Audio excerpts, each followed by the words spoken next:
This is just a fast video on something that I just finished making.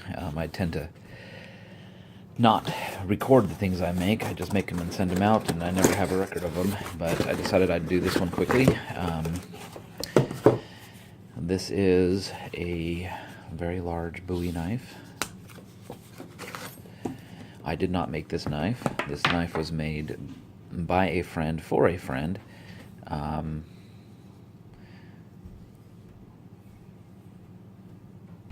It's made from a chainsaw bar, and it never had an edge ground onto it, and so I offered to grind an edge on it for him. So I ground a convex edge on there, as you can see.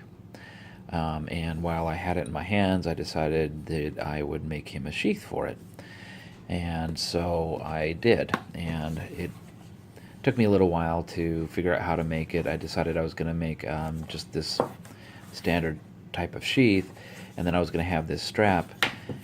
This piece right here actually was a long strap, and I was going to just fold it down and sew it. But the guard on this is rather wide, as you can see, big wide copper guard, and I couldn't get it, wouldn't sit in the sheath with that loop there, so I had to cut it off and stitch it down, and then add a ring with a dangler, which I prefer anyway, and it gave me an opportunity to add some more copper to the sheath, because as you can see, there's copper all over it.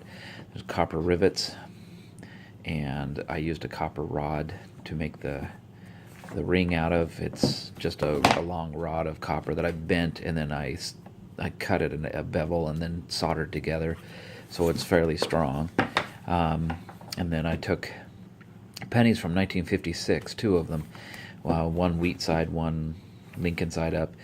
This one, the Lincoln side, was all gouged out, so it made sense to use it. And this one was just I had like 7 or 8 of these pennies. Anyway, they're the year that the guy was born, 1956, and so I decided to put a couple of those on there.